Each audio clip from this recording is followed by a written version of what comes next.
Okay guys, we are now outside the courthouse after being in judicial justice. Marcel Irnie, public interest versus Constable Conrad Erbes. He did show up and he was the prosecutor and the witness. He testified initially. He gave his testimony about what happened on January 29th, 639 days ago. And he pretty much testified the same as he did on the court in March 29th, 2023. Very similar testimony. He did leave out a couple little things and add a couple little things. And then I finally got to start my cross-examination, which I started, and I made it a couple pages into it and entered a couple exhibits, exhibit A, B, C, D, the copies of the tickets, the timing of the serving, etc. And just started to get into it, which was starting to get more fun at that point. And then, it's noon.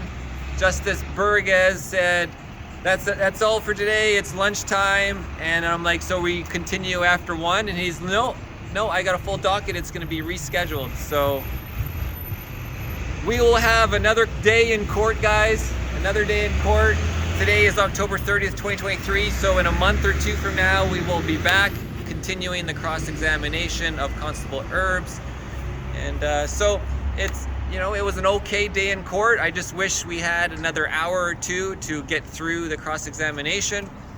Yeah, but more time to, prepare and kind of, and now that he's given his testimony again, I have my notes from that, which can then help me on my further cross-examination, of course, because now I can review my notes and reorder things in my cross-examination.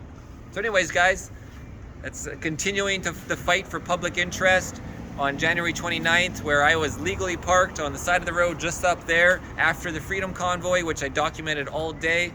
And after I got a knock on my door by Constable Erbes, who was called by the Kelowna Security Operations Center because their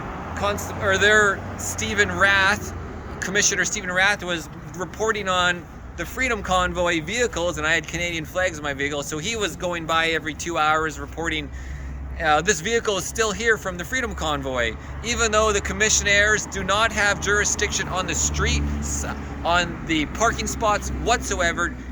The KSOC has no jurisdiction, but they decided to have their commissioners report on the vehicles, and then the KSOC called the police on a suspicious activity for my vehicle, which is legally parked on the side of the road with my Christmas lights on where I was working.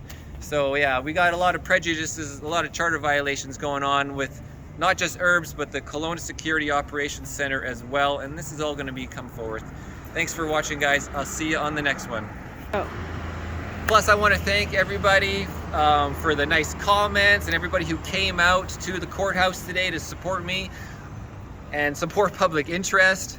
We gotta stand up to the tyranny, the authoritarianism, and the RCMP individuals who are not following their own jurisdiction and not doing their job appropriately. So, it continues on with filing your CRCC complaints and having the RCMP Professional Responsibility Unit look into this. You got to do your due diligence. Thanks again, everybody, for coming out. I will let you know what the next court date is so we can have everybody come out again. Thank you very much.